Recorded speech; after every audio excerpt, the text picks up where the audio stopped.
কুফানগরীতে এক নাস্তিক ছিল। সে বলে বেড়াতো, আমি আল্লাহরে দেখি না তাই মানি না। কুফানগরীর লোকজন বলে, আমাদের এক ইমাম আছে নাম নু'মান ইবনে সাবিত, ওনার সাথে বসলে তুমি আল্লাহরে দেখতে পাবা। সে বলে, তাই তাহলে তোমাদের ইমামকে ডাকো। সাইয়েদনা ইমাম আবু হানিফা টাইম দিলেন, এই জুমার দিন, আজকে জুমার দিন না, এই জুমার নামাজের পরে ঠিক ভর দুপুরে 2টায় সবাই আমরা একত্রিত হব। নাস্তিকও আসবে, সাইয়েদনা ইমাম আবু হানিফাও আসবে। জুমার সালাতের পরে লোকের বন্যা বয়ে গেল, বাঁধ ভাঙা জোয়ার, অনেক মানুষ। নাস্তিক এসেছে, লক্ষ লক্ষ লোক এসেছে, আসে নাই ইমাম আবু হানিফা। আসে না আধা ঘন্টা, 1 ঘন্টা, 2 ঘন্টা পরে আসছে। নাস্তিক বলে, এই তোমাদের ইমাম যার কোনো সময়ের জ্ঞানই নাই, এর সাথে কিসের তর্ক? সাইয়েদনা ইমাম আবু হানিফা বলে, ইনদি উযর, আমার ওজর আছে। কি ওজর? সাইয়েদনা ইমাম আবু হানিফা বলেন, আমি ঘর থেকে বের হয়ে আসার পথে একটা নদী পার হয়ে আসতে হয়।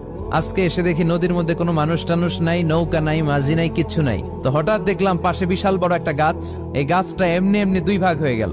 হঠাৎ গাছ থেকে এমনি এমনি লম্বা তক্তা হয়ে গেল, এমনি এমনি তক্তাগুলো জোড়া লেগে নৌকা হয়ে গেল।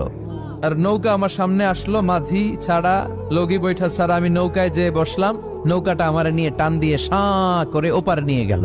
তো এই যে এই কাজগুলো আর প্রসেসিং গুলো হতে আমার 2 ঘন্টা সময় লেগেছে।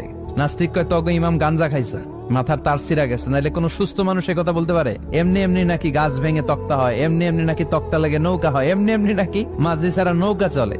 সাইয়েদনা ইমাম আবু হানিফা বললেন, এই তো আপনি লাইনে চলে আসছেন, আপনারে বুঝানো এখন আমার খুব সহজ হবে। এমনি এমনি গাছ কাটে না করাত ছাড়া, এমনি এমনি তক্তা জোড়া লাগে না, নৌকা হয় না মিস্ত্রি ছাড়া, এমনি এমনি নৌকা চড়ে না মাঝি ছাড়া। তাহলে এত বিশাল বড় আকাশটা কেমন করে এমনি এমনি হলো?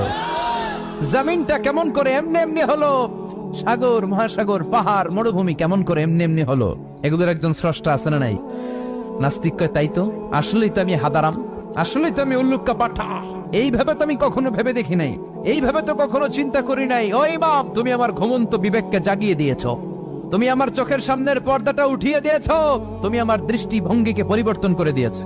ও ইমাম, তুমি আমার চোখ খুলেছো, তুমি আমাকে হক চিনতে সাহায্য করেছো। আর দেরি করতে চাই না, আমারে পড়িয়ে দাও লা ইলাহা ইল্লাল্লাহু মুহাম্মাদুর রাসূলুল্লাহ।